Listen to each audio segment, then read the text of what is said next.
સોનગઢ નગરપાલિકાના રંગ ઉપવન ખાતે શનિવારે સ્વદેશી મેળો 2026ને ખુલ્લો મૂકતા રમત અને પ્રવાસન રાજ્યમંત્રી ડોક્ટર જયરામભાઈ ગામિતે જણાવ્યું કે સ્વદેશી મેળો માત્ર પ્રદર્શન નહીં પરંતુ આત્મનિર્ભર ભારત તરફનું સશક્ત પગલું છે। સ્થાનિક કારીગરો, મહિલા જૂથો અને યુવા ઉદ્યોગ સાહસિકોને પોતાના ઉત્પાદનોને બજાર અને ગ્રાહક વર્ગ સુધી પહોંચાડવા આવા મેળાઓ શ્રેષ્ઠ મંચ સાબિત થાય છે।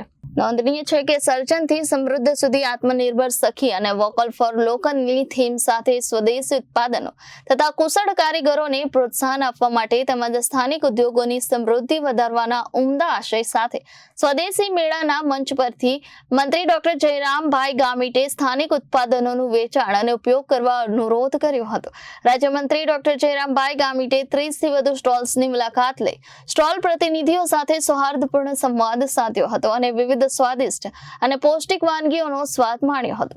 તારીખ 21 ફેબ્રુઆરીથી પ્રારંભાયેલો સ્વદેશી મેળો તારીખ 27 ફેબ્રુઆરી સુધી સવારે 10 થી રાત્રે 10 સુધી સોનગઢ ખાતે સરકારી હોસ્પિટલની સામે રંગ ઉપવન ખાતે ચાલુ રહેશે।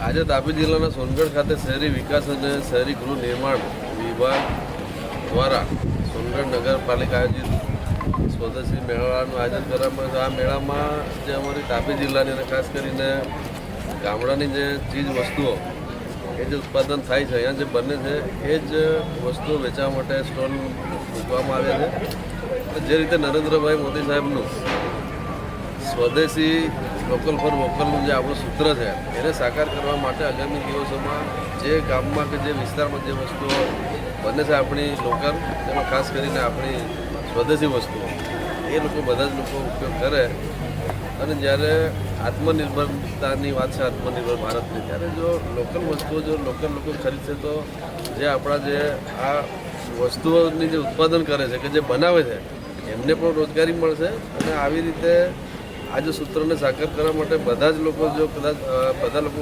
અભિયાન ઉપાડશે તો 2047માં જ્યારે વિકસિત ભારત થવાનું છે ત્યારે આવા મેળાઓનું એમાં ખાસ કરીને જે આપણે લોકલ આપણે સ્વદેશી વસ્તુ એનું મહત્વ પણ વધશે અને બધાને રોજગારી પણ મળશે। મારું નામ મનીષાબેન બી પાટીલ છે। હું મહાકાળી સખી મંડળની પ્રમુખ છું। હું મારી બહેનો દ્વારા આ કાપડની થેલીઓ બનાવી એમને રોજગારી આપું છું અને આ પ્લાસ્ટિકનું જે આપણે સરકારશ્રી કહે છે કે નાબૂદ કરો તે માટે અમે આ ઝુંબેશ ચાલુ કર્યું છે અને અમે બહેનોને રોજગારી આપી છે અને અમને જે આ સ્ટોલ ફાળવવામાં આવ્યું આ સ્ટોલમાં અમે આ થેલીઓ સ્ટોલવાળા ફ્રીમાં આપવાના છે બહેનો થકી જે બનેલી અને બહેનોને અમે રોજગારી આપીએ છીએ। આ થકી એ લોકોને રોજ ચૂકવે છે જે બનાવે છે।